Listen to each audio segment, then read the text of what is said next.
여러분 안녕하세요. 부활주일입니다. 오늘은 골로새서의 말씀을 통해서 부활에 속한 사람의 삶, 또 부활에 속하지 않는 사람의 삶, 이렇게 한번 살펴보도록 하겠습니다.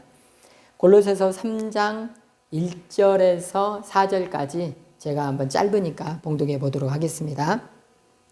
그러므로 너희가 그리스도와 함께 다시 살리심을 받았으면 위의 것을 찾으라. 거기는 그리스도께서 하나님 우편에 앉아 계시느니라. 위의 것을 생각하고 땅의 것을 생각하지 말라. 이는 너희가 죽었고 너희 생명이 그리스도와 함께 하나님 안에 감추어졌습니다. 우리 생명이신 그리스도께서 나타나실 그때에 너희도 그와 함께 영광 중에 나타나리라. 이렇게 말씀이 기록되어 있습니다. 2절에 보면은 위의 것, 땅의 것으로 구분이 되어 있습니다. 부활에 속한 사람은 위의 것에 속해 있고 부활에 속하지 못한 사람은 땅의 것에 속해 있는 것이죠. 그러면 먼저 땅의 것은 어떤 인생인가, 어떤 삶인가, 그거 먼저 살펴보도록 하겠습니다. 2장 마지막 절에 보면은 23절에 이런 것들은 자의적 숭배와 겸손과 몸을 괴롭게 하는 데는 지혜 있는 모양이나 오직 육체에 따르는 것을 금하는 데는 조금도 유익이 없느니라. 이렇게 되어 있습니다. 육체에 속해 있고 땅에 속해 있는 것들은 어떤 좋은 일처럼 보이는 일들을 해요. 자기들 나름대로 이건 좋아 보인다. 그래서 자기들 기준에서 거룩하고 좀 더 성스러워 보이고 이런 것들을 숭배합니다. 우리로 치면 당살나무를 숭배한다거나 그 산에 가서 돌탑을 쌓는다거나 여러 가지 것들을 합니다. 그러나 이런 것들이 육체를 따르고 육체를 따라서 나쁜 짓을 하는 것에 유익을 주냐? 이 말씀 그대로 하면은 구원과 관련된 일에 상관이 있느냐? 전혀 상관이 없습니다. 자기들 딴에는 고행을 하고 자의적 숭배를 하고 좋아 보이는 것처럼 하지만 하나님과의 어떤 상관관계가 이루어지냐, 하나님과의 교제가 이루어지냐, 전혀 그렇지 않습니다. 그저 육체를 따르는 일에 금하는 데는 조금도 도움이 되지 않습니다. 이런 것들은. 또 3장 5절에 보면은 무엇가 나오냐면은 땅에 있는 지체를 죽이라. 그런 것들이 어떤 것이 있냐면 음란, 부정, 사욕, 악한 정욕과 탐심이니 탐심은 우상 숭배니라. 많은 사람들이 현대의 많은 사람들이 지금 이 2000년 전에 있었던 지적에 그대로 살고 있어요. 음란, 정욕, 또 사욕, 악한 정욕, 부정, 탐심 2000년 전에도 있었고요. 지금도 있고요. 그러면은 더 먼 과거에는 없었느냐? 똑같습니다. 인간은 땅에 속해 있는 그 속성 그대로 사는 것이 아주 거의 본능처럼 돼 있습니다. 이 중에서 어느 것 하나 인간이 자유로울 수가 없어요. 예를 들어서 음란이 첫 번째 나오는데 나는 음란으로부터 자유롭습니다. 이렇게 할 사람 아무도 없습니다. 육체로 태어나는 순간 우리는 그런 것에 굉장히 연약해져 있어요. 또 탐심. 저희는 탐심이 없습니다. 오죽하면 견물생심이라는 말이 생겨났겠습니까? 우리 인간에게서 이런 부정, 사욕, 악한 정욕, 탐심으로부터 자유로울 사람은 없어요. 이런 많은 악한 것들이 있기 때문에 이런 것들이 땅에 속해 있고 하나님께로 가는 것을 굉장히 방해합니다. 이 사탄에 속해 있는 것들이거든요. 이런 것들이 땅에 속해 있다는 말은. 그러면 사탄이 부활에 속해 있는 사람에게로 이렇게 옮기려고 하면 가만히 놔두겠습니까? 자기 종인데, 자기 쫄병인데, 쫄병 하나 사라지면 얼마나 사탄이 억울하겠습니까? 그래서 사탄은 절대 놔주려고 안 해요.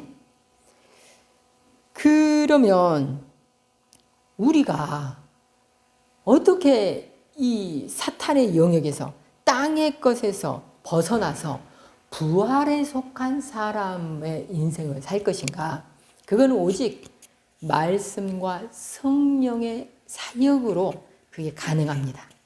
예수 그리스도의 제자가 되고 하나님의 자녀가 되는 것은 말씀과 성령의 역동적인 사역이 있기 때문에 그게 가능한 거예요.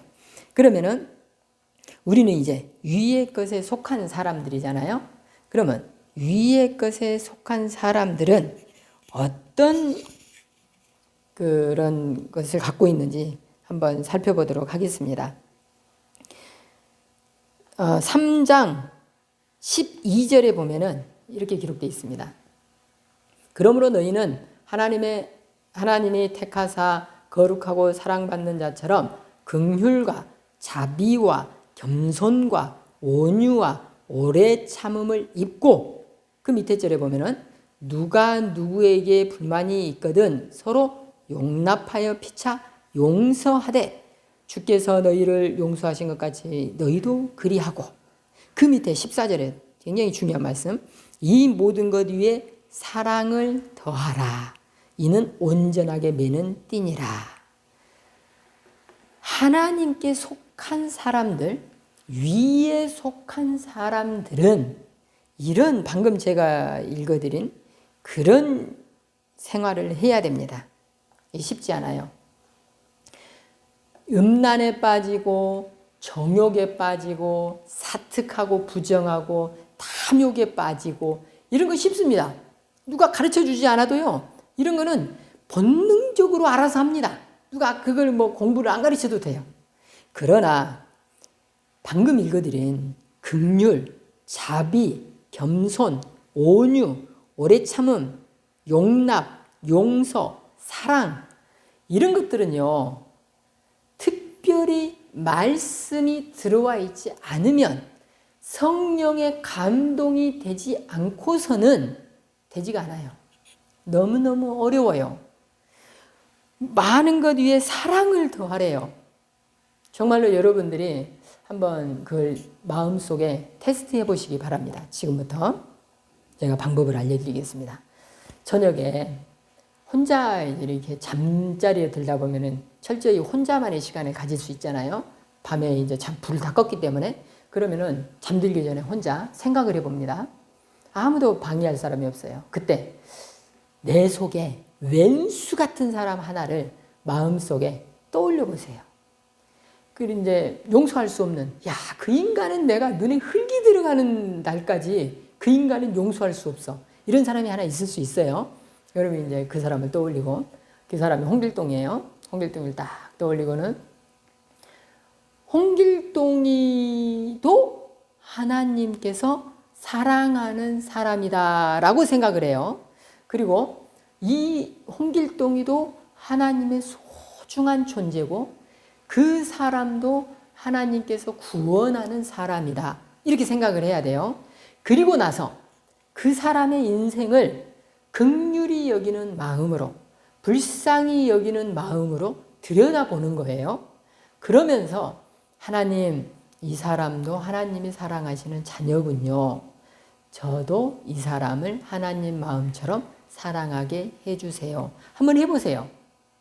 이게 말씀과 성령의 작용으로, 감동으로 이게 됩니다. 그러면 그 훈련을요, 계속해서 하잖아요. 처음에는 잘 안 돼요. 처음에는 미움이 여전히 있습니다.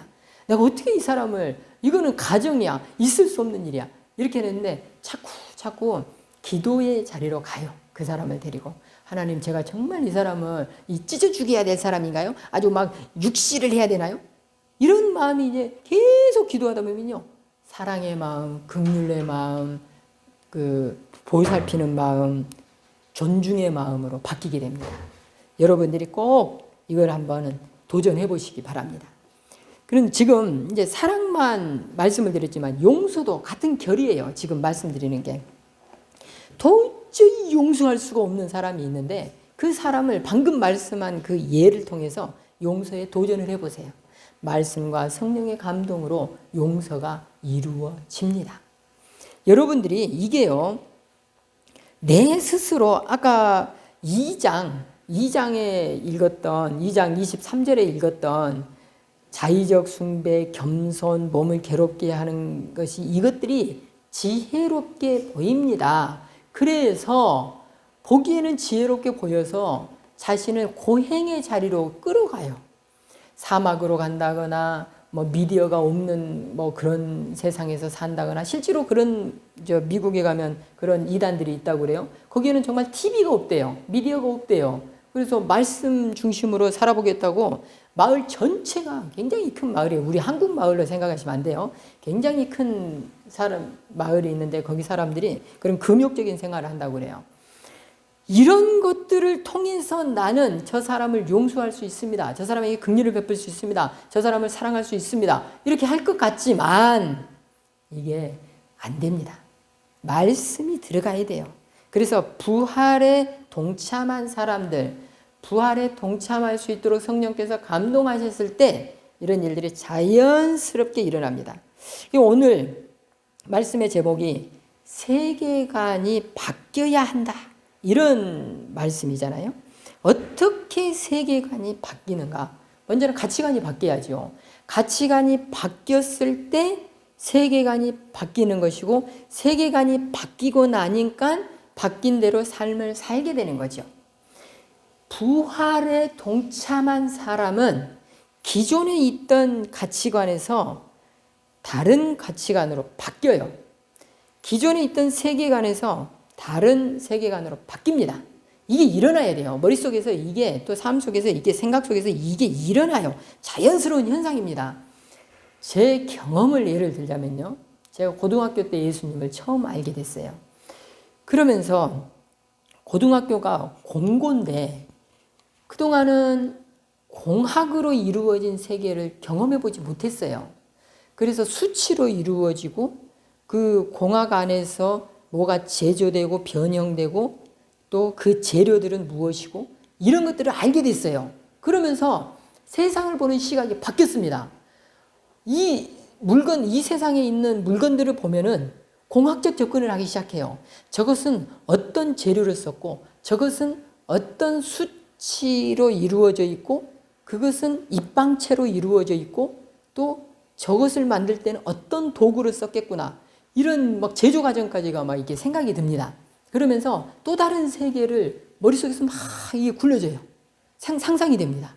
그 제조 과정까지, 그 재료까지, 그리고 그것을 만든 사람의 작업 과정까지 이런 것들이 막 그려지기 시작해요. 그러면서 한 가지 세상을 경험했죠. 공학이라는 것을 경험해 보지 않은 사람이 그 세계를 한번 경험한 거예요. 그런데 고등학교 시절에 예수님을 알았거든요. 그런데 보이는 세계만 생각하던 사람이 보이지 않는 세계를 생각하기 시작했던 거예요. 그때서 눈이 열린 거죠. 그래가지고 저는 고등학교 때 지금 현재 살아가는 세상에서 공학적 세상을 하나 더 받고 또 거기다가 영적 세계를 하나 더 경험했습니다. 그러니 세 개의 세상을 살게 된 것이었어요. 엄청난 변화가 제게 이루어졌죠. 그런데 저는 여러분들에게 지금 도전합니다. 여러분들이 지금까지 이 세상에는 눈에 보이는 세상으로 구성되어 있다고 생각했던 세상이 이 말씀을 통해서 그리스도의 부활을 통해서 죽으심과 부활을 통해서 영적 세계가 있다는 것을 하나 더 알고 그 세계를 사시기를 바랍니다. 제가요 그 증거를 그 기본이 될 수 있는 말씀을 지금 읽어드리겠습니다. 골로새서 3장 10절의 말씀입니다. 새 사람을 입으니 이는 자기를 창조하신 이의 형상을 따라 지식에까지 새롭게 하심을 입은 자니라. 굉장히 중요한 말씀인데요. 지금 우리가 몇십 년을 이 몸으로 살아왔어요. 철학에서는 지금 현재 이 나에 대한 존재가 과거의 연속성이냐, 과거의 불연속성이냐, 이거에 대해서 굉장히 큰 주제가 있습니다. 그런 걸 이야기하는 게 아니에요. 지금 말하는 거는 철학적 접근이 아니고 영적으로 변화된 삶을 살 것이냐, 새로운 영적 존재가 될 것이냐, 그 이야기예요. 지금 여기 보면은 새 사람을 입었으니 그전에는 사탄에 속한 사람으로서 음란, 부정, 사욕, 악한 정욕, 탐심 이런 우상 숭배를 하던 사람이었었는데 이제는 새 생명으로 그리스도와 함께 하나님 앞에 감추어진 사람, 하나님의 보호를 받는 사람이라는 뜻이거든요. 이런 새 사람이 돼야 된다는 거예요. 새 사람이 되면 하나님의 형상을 입고 뭐가 바뀌냐면요. 지식에까지 새롭게 하심을 입게 돼요. 자, 예를 하나 들어보겠습니다. 우리는 수학이라는 지식을 어떤 도구로 쓰냐면 대학 가는 도구로 쓸 수 있습니다. 수학을 잘해봐요. 굉장히 높은 등급을 받으면 대학 가는데 좋습니다. 출세하는데 좋습니다. 그래서 수학이라는 도구를 출세의 도구로 쓸 수 있습니다. 그러나 제가 여러분들에게 또 도전을 합니다. 수학은 진리를 알아가는 도구입니다. 수많은 우리 인류의 선배들이 이 수학이라는 도구를 통해서 진리를 깨닫고자 숱하게 노력을 했습니다. 예를 들어서 뉴턴을 한번 예를 들어보겠습니다. 뉴턴은 만유인력을 발견했어요. 그런데 왜 상하가 떨어질까? 과연 떨어진 것이었을까? 당겼나? 혼자 당겼나? 서로 당겼나? 이러면서 깊은 수학적 사고를 하기 시작합니다. 얼마의 힘으로 당겼지? 우리는 떨어졌다고 생각하잖아요. 근데 뉴턴은 그게 아니에요. 얼마의 힘으로 당겼지? 이게 이 사람이 우리하고 차이점이에요. 이런 수학의 지식을, 진리를 알아가는데 고민하기 시작합니다. 우리가요, 지식에까지 새롭게 함을 입어야 되는데 여러분이 가지고 있는 수많은 지식이 있을 것입니다. 이 지식을 어떤 사람들은 자신의 사리사욕을 위해서 숱하게 씁니다. 그런데 어떤 사람들은, 하나님의 부르심을 입은 사람들은 그 지식을 어떻게 하면 영혼을 구원하는 데 쓸까? 어떻게 하면 이 땅을 섬기는 데 쓸까? 어떻게 하면 그리스도의 이름을, 영광을 드러내는 데 써먹을까? 이렇게 고민하는 사람도 있습니다. 지식에까지 새롭게 되는 단계까지 여러분이 가시길 바랍니다. 세계관의 변화라는 것이 바로 이런 겁니다.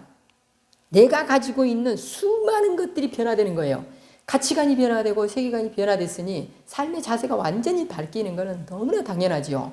그리고 영적 세계를 살아보지 않은 사람이었는데 이제 영적 세계를 봤으니, 느꼈으니, 배웠으니 그 삶이 바뀌어야 되는 게 너무나 당연하죠. 우리는 이제 부활에 동참한 사람이에요. 새롭게 변화된 사람이에요. 변화된 사람이 여전히 동일한 세계관에서 살아가서는 안 돼요. 새 사람을 입은 증거가 나타나야 됩니다. 여러분의 삶에서 아무런 증거가 나타나지 않았다면, 아무런 변화가 일어나지 않았다면 아직 부활에 동참되지 않은 거예요. 부활에 동참된 사람, 모든 사람은 무조건 변화가 일어납니다. 어떤 사람은 스스로만 느낄 수 있는 변화가 있을 수 있고, 어떤 사람은 그 변화가 극심하여서 다른 사람들도 보고, 우와, 넌 어제하고 다르다. 한 달 전, 1년 전하고 다른 사람인데? 이렇게 변화를 다른 사람도 알 수 있는 그런 변화가 있습니다. 어쨌든지 간에 한 발을 변화했든 100걸음을 변화했든 여러분 삶에 부활에 동참된 그 변화의 증거가 나타나시기를 바라겠습니다. 그랬을 때 여러분들은 예수 그리스도의 제자요 하나님의 자녀입니다. 감사합니다.